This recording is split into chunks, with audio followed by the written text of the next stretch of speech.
एक बार की बात है, एक गांव में एक मुखिया था। वो अपने आप को बहुत ही होशियार और बुद्धिमान समझता था। गांव के लोग उसके पास अपनी समस्या लेकर आते। मुखिया उनकी समस्याओं को सुलझाकर बहुत ही प्रसन्न होता। समस्या को सुलझाकर वो अपनी पीठ खुद ही थपथपाता। वो मन ही मन अपनी बुद्धिमत्ता पर प्रसन्न होता रहता। एक बार एक बुजुर्ग आदमी मुखिया के पास रोता हुआ आया। वो रोते रोते कहने लगा कि उसके पड़ोसी ने उसके घर से बकरियां चुरा ली हैं। मुखिया ने पड़ोसी को बुलाया और पूछा, क्या तुमने इस बुजुर्ग व्यक्ति की बकरियां चुराई है? पड़ोसी बोला, नहीं मुखिया जी, मेरे पास पहले से ही बहुत सारी बकरियां हैं। मैं भला इनकी बकरियां क्यों चुराऊंगा? मुखिया दुविधा में फंस गया। उसने समस्या को सुलझाने के लिए एक बहुत ही बेतुका सा उपाय निकाला। मुखिया ने कहा, आप दोनों को फैसला सुनाने से पहले मैं एक प्रश्न का उत्तर चाहता हूँ। आप दोनों में से जो इस प्रश्न का सही उत्तर मुझे देगा, मैं उसके हक में फैसला सुनाऊंगा। मुखिया ने दोनों से प्रश्न किया कि इस संसार में सबसे तेज चीज क्या है? प्रश्न का उत्तर न दे पाने के कारण दोनों वहां से उदास होकर चले गए। बुजुर्ग आदमी दिन भर चिंतित रहा। उसे प्रश्न का उत्तर नहीं मिल रहा था। बुजुर्ग आदमी की एक बहुत ही सुंदर और बुद्धिमान बेटी थी। उसका नाम रानी था। उसने अपने पिताजी की चिंता का कारण पूछा। बुजुर्ग आदमी ने अपनी बेटी रानी को सारी बात बता दी।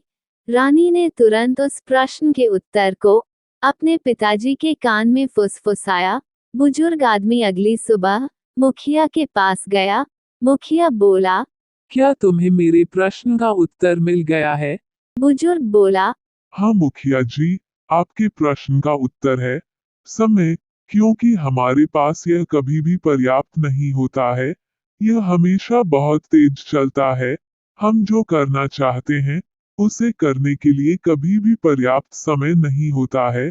बुजुर्ग आदमी का जवाब सुनकर मुखिया प्रसन्न हो गया और चकित भी रह गया। मुखिया ने शक जाहिर कर कहा, क्या तुमने खुद इसका उत्तर ढूंढा है या किसी ने तुम्हारी मदद की है?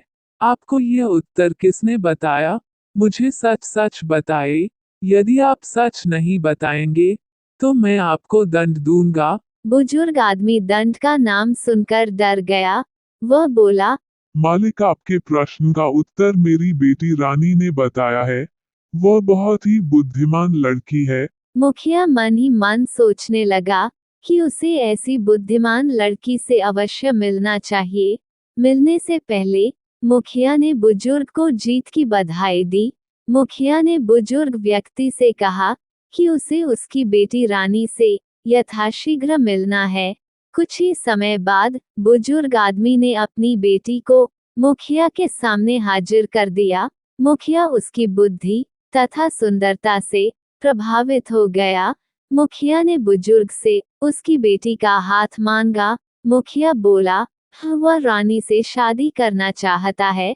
बुजुर्ग ऐसा प्रस्ताव सुनकर प्रसन्न हो गया।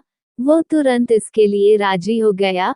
वैसे तो मुखिया बहुत प्रसन्न था, मगर उसे ऐसी बुद्धिमान पत्नी होने की भी चिंता थी। वो यह नहीं चाहता था कि उसकी पत्नी उसके सामने लाई समस्याओं में हस्तक्षेप करें।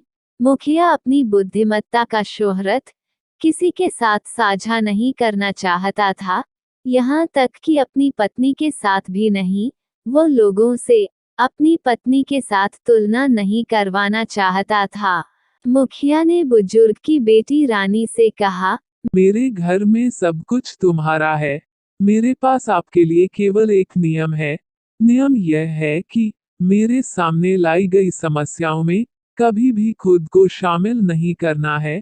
यदि आप इस नियम के खिलाफ जाएंगी तो मैं आपको आपके पिताजी के घर भेज दूंगा। मुखिया की पत्नी रानी उसकी आज्ञा पर मुस्कुराई। काफी समय तक सब कुछ ठीक ठाक चलता रहा। मुखिया हमेशा की तरह लोगों की समस्या सुनते रहे और उसका हल निकालते रहे। एक दिन मुखिया ने अपनी एक पहेली दो लड़कों को सुलझाने के लिए दी, जो आपस में एक खेत के टुकड़े को पाने के लिए झगड़ा कर रहे थे। मुखिया की पत्नी को स्पष्ट पता चल रहा था कि खेत किस लड़के का था, क्योंकि जिस लड़के का खेत था वो अपने खेत के लिए ज्यादा चिंतित लग रहा था।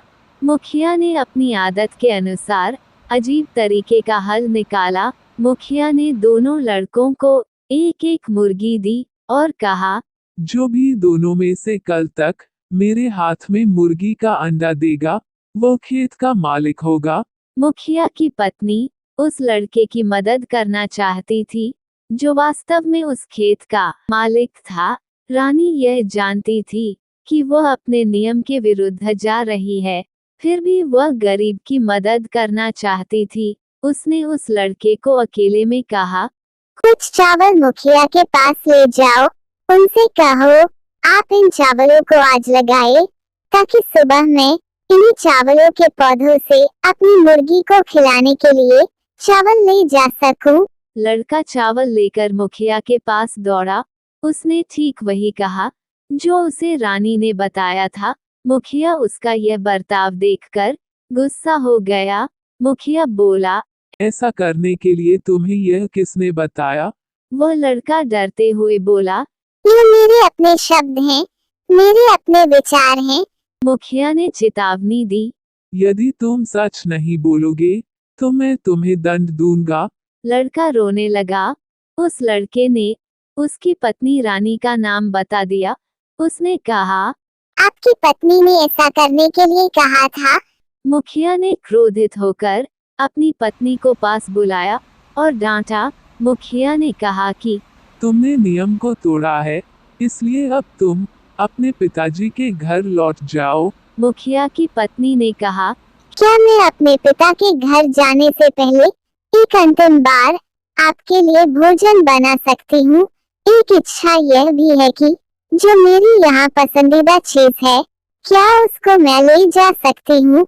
मुखिया ने हाँ में जवाब दिया और बोला, जो चाहो बनाओ, जो चाहो ले जाओ, मगर आज की रात आपकी यहाँ आखिरी रात होगी। रानी ने मुखिया का पसंदीदा भोजन तैयार किया। उसने उस भोजन में नशीली दवाई मिलाई और फिर मुखिया को भोजन परोसा। भोजन समाप्त होने से पहले मुखिया बहुत नशे में हो गया और चुपचाप सो गया। पत्नी की योजना ने ठीक उसी तरह काम किया जैसी उसने आशा की थी। उसकी पत्नी कुछ लोगों की मदद से मुखिया को अपने पिताजी के घर ले आए। उसने उसे बिस्तर पर लिटा दिया। सुबह होते ही मुखिया की आवाज पूरे घर में गूंज उठी, मैं कहाँ हूँ, मैं कहाँ हूँ?